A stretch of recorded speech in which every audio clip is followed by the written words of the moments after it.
Queridos amigos e companheiros de jornada pela Bíblia em 2025, vamos meditar um pouquinho sobre alguns aspectos da nossa leitura dessa semana passada. Quero comentar sobre Ana. Ana derramou a alma perante o Senhor. Essa frase me toca bastante. E ela conseguiu derramar a alma perante o Senhor sem abrir a boca. Ela conseguiu. A gente, às vezes, quando derrama a alma, grita, chora. E isso é bom também. Mas ela conseguiu derramar a alma perante o Senhor sem abrir a boca, sem fazer som. Isso é muito precioso. Em muitos momentos da nossa vida, nós não conseguimos orar assim, com tanta unção. E às vezes, quando nós estamos em apuro, em desespero, quando a alma está angustiada, nós conseguimos orar com muito mais fervor. E aí vem a inspiração, e ela fez aquele voto que deu origem a Samuel, que mudou a história de Israel e do mundo. Coisa maravilhosa. Outra coisa interessante, que no cântico dela, de adoração, de louvor a Deus, ela fala do rei, do Messias, como a visão profética chega a pessoas muito antes de acontecer as coisas. Eu fiquei lembrando de Raabe, que falou que o Deus de Israel era maior e creu tanto nisso que fez um acordo, uma aliança com os espias. E também você pensa assim sobre Jonatas, que era para ser rei no lugar do pai dele, mas ele tinha certeza que Davi ia ser rei, mesmo quando Davi estava fugindo e não tinha nada para justificar, nada para dizer que Davi ia ser rei. Ele estava fugindo, ele estava sem força, sem nada, ia ter que deixar a esposa dele, deixar tudo e fugir. E Jonatas disse: jura para mim que você vai preservar a minha descendência, jura para mim que você vai cuidar de mim. Quer dizer, ele queria tanto que Davi ia ser rei, mesmo que as circunstâncias eram contrárias, que ele exigiu esse juramento. Que coisa preciosa, ter uma visão profética do futuro, sendo que as circunstâncias atuais não tinham nada a ver com isso, né? Quando a Ana cantou, não tinha nem possibilidade de ter rei, era só juízes. Como que ela viu o rei e falou sobre o rei, sobre o Messias? Coisa maravilhosa. Outra coisa que chamou minha atenção foi Eli. O Senhor repreendeu ele severamente e falou que, porque ele honrava seus filhos mais do que a Deus, ele ia ser castigado e a descendência dele ia ser castigada e tudo mais. Gente, ele repreendeu os filhos dele, mas ele repreendeu sem tomar ação, sem ser violento. Ele só falou: meus filhos, não faz assim. Se alguém peca contra os homens, é castigado, é sério, mas se pecar contra Deus, quem vai livrar ele? Ele repreendeu os filhos dele, ele era um homem de Deus, mas ele não tinha o zelo de Finéias, que foi lá com a lança e matou pessoas sem Deus dar ordem nenhuma, e Deus elogiou.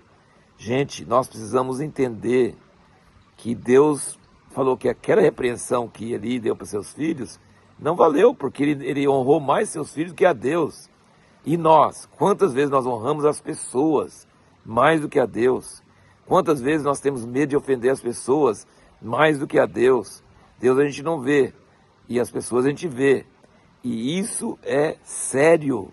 Às vezes o zelo por Deus nos exige fazer coisas violentas, força, assim, coisas que vão levantar críticas e vão ser horríveis diante das pessoas, mas diante de Deus é elogiado.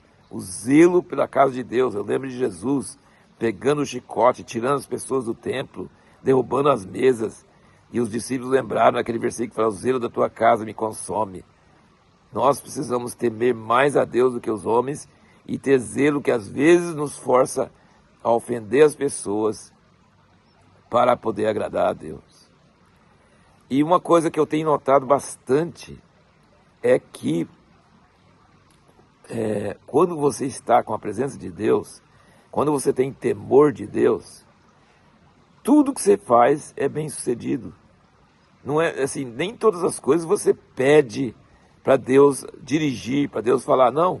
você anda na presença de Deus, você anda com o temor de Deus, e tudo que você fizer, onde você pôr a planta do seu pé, será seu. Samuel falou com Saul: depois que você sair de mim e tal, encontrar com outras pessoas, faz o que vier à sua mão para fazer. Ele falou assim: pode fazer qualquer coisa que dê à sua mão, que vai ser bem sucedido. E depois nós vemos com Davi, naquele capítulo, que parece que é o capítulo 18, fala várias vezes que tudo que Davi fazia era bem sucedido. Qualquer lugar que ele ia, ele era bem sucedido. E a chave era porque Deus era com ele. Quando Deus está conosco, nós temos temor de Deus.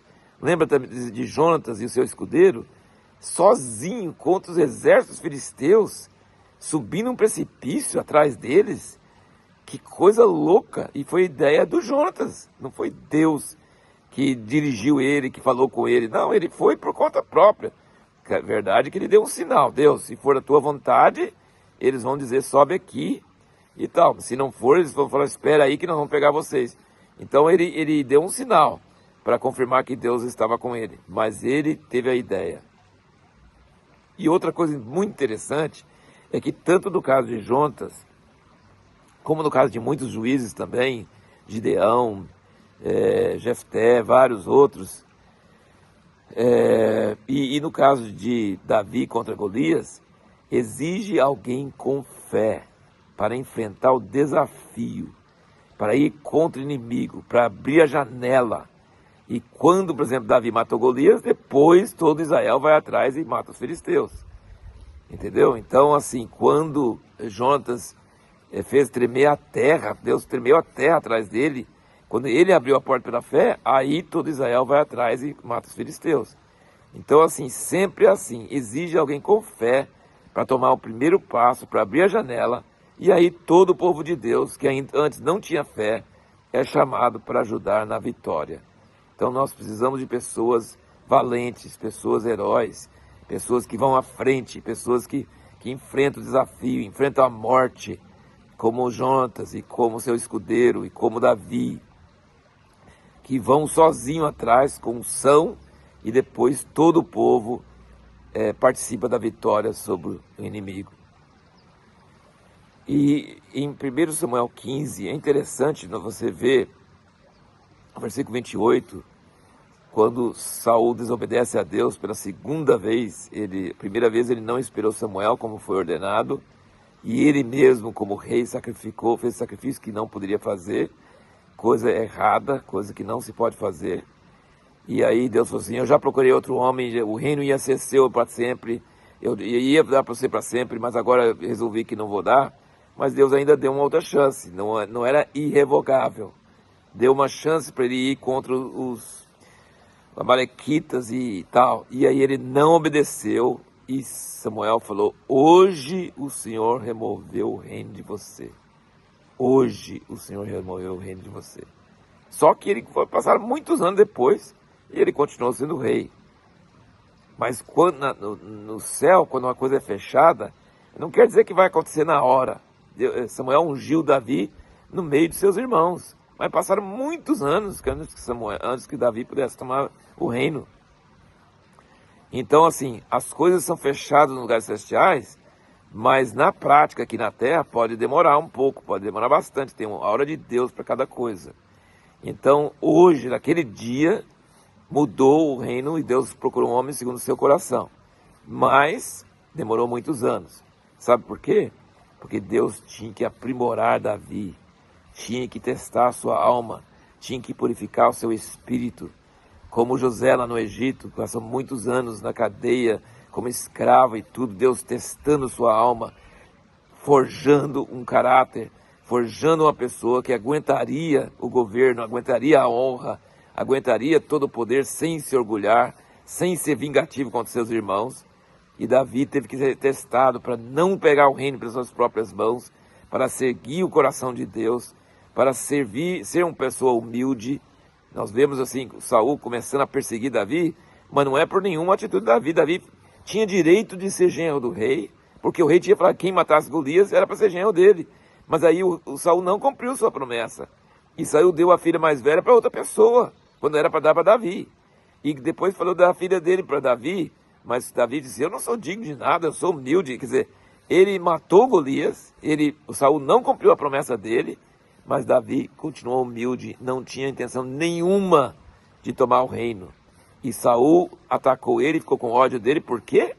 Inveja de ver as mulheres cantando sobre Davi e não sobre ele, e sobre o fato que ele discerniu. Ele viu que Davi era amado pelo povo e tudo, ele sabia que Deus tinha escolhido Davi e ele tinha inveja. Não por nenhuma atitude do Davi, mas por atitude de inveja. Inveja é o perigo. Quando nós invejamos o que Deus está planejando para outra pessoa, nós nos tornamos pessoas más, pessoas erradas, pessoas que Deus é inimigo de nós. Que Deus possa abençoar todos nós nessas leituras diárias, que Ele possa falar ao nosso coração, mudar nossas ideias, nossas decisões e fazer-nos pessoas segundo o seu coração, como Davi, e nos dar visão profética, como Ana também, e como Jonatas também. Que Deus abençoe cada um de vocês. Estou aqui em Chipre, gravando esse vídeo. Que Deus possa abençoar cada um de vocês na sua leitura diária.